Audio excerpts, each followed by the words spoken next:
Welcome back, ladies and gentlemen. Mr. Eicher here. We're doing page 2 of some notes about T procedures, a couple cautions, and some practice checking conditions. The usefulness of T procedures in practice depends on how strongly they're affected by the lack of normality, since no population is perfectly normal. Procedures that are not strongly affected when a condition for using them is violated are called robust.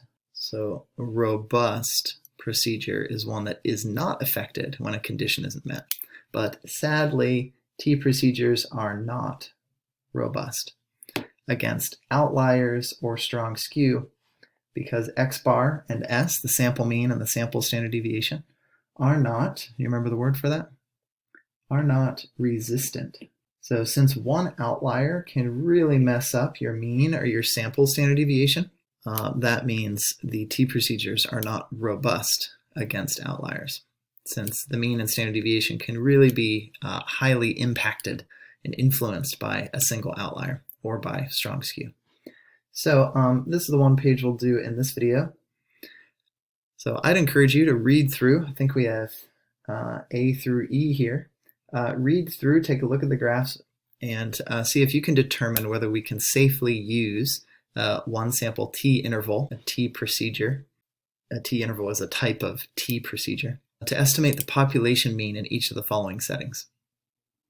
So go ahead and pause the video, read through A through E, and see what you can do. Part A says, to estimate the average GPA of students at your school, you randomly select 50 students from classes you take. Thing to note here, even though there's random selection, the problem is what's called your sampling frame. You're not really sampling from the population, you're sampling just from the classes you take. So really, this turns out to be a convenience sample, since you're only sampling from classes that you take. So you have to be a little bit careful. Just because it says random selection does not mean automatically that the condition is met. So the random condition is not met. Now, if you redefined, like if you wanted to know the average GPA of students in your classes, then that would be fine because the population is your classes. But since you want to know the GPA of students at your school, you should be taking a random sample from students at your school. The independent condition kind of depends on how large the school is. We'd have to assume that there's more than 500 students at the school. You also have an issue with independence because the random condition isn't met. Since classes you take, those students probably aren't independent. And then lastly, the normal condition. The normal condition looks like it would be met. That's because you have a large enough sample size. So you don't really have to look at the graph at all because our sample size is large enough. But anyway, the graph doesn't have strong skew or outliers, so even the graph is fine. Next one, dot plot shows the amount of time it took to order and receive a regular coffee in 5 visits to a local coffee shop. We have a couple issues here. Random condition, it doesn't sound like it's a random sample, so we don't know for sure that these 5 visits would be representative of all visits to a coffee shop.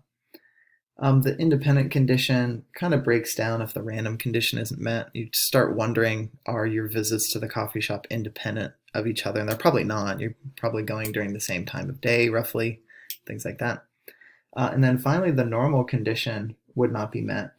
N is small, N is less than 30 because it's only 5. And you have this possible outlier. So if you have a small sample size and a possible outlier, that would be a big problem. Now, if we were told that the order times at the coffee shop are, the population shape is roughly normal, then we would be able to get by with a small sample and a possible outlier. But we don't know anything about the population shape here. Question C, the box plot shows SAT math score for a random sample of 20 students at your school. So we have a random sample. Sounds like you'd like to know SAT math scores for just this school. So the random condition would be met. The independent condition would most likely be met as long as it's a large high school. And then the normal condition, we have a small sample size. N is less than 30. But I would not call this strong skew. So I would say there's no strong skew or outliers. You can see obviously on box plot, if there's an outlier, there'd be a dot at the far left or the far right. So this condition would be met. So although 20 is less than 30, the box plot doesn't show strong skew or outliers. The skew would need to be much stronger than this to count as strong skew. The histogram shows the percent of each state's residents who are at least 65 years old. So for instance, there's one state that looks like one state who has about somewhere between 0 and 3% of its residents are older. You have another state over here, and between 18 and maybe 18 and 19% of its residents are over 65. So this histogram shows the percent of each state's residents who are at least 65, not including Hawaii and Alaska. If we're trying to estimate the true proportion of residents who are at least 65, this sounds like it's a census if we've included all the states that we're interested in. So because of that, we don't really there's no need to do a confidence interval for a mean, since we can calculate mu.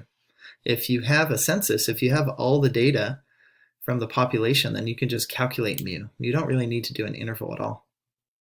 So the other conditions, the random, independent, and normal condition, we really don't need any of the conditions because we have a census. So this was kind of a different one on part D. And then lastly, it doesn't look like we have a random sample. And the independent is kind of based on, if there's no random sample, we could start questioning if it's fair to talk about independence at all. It's true that there's probably more than 200 pieces of Douglas fir out in the world, but without the random condition, I would question the independent condition as well. But the reason ultimately why I wanted to show you E is to show you an example of strong skew. 20 is less than 30, so our sample size is small. And the additional problem, the stem plot shows strong skew. So the normal condition is not met. You have a small sample size, you don't know the shape of the population, and the stem plot shows strong left skew. That's it for this video. Thanks for watching. Let me know if you have any questions, and I'll see you next time.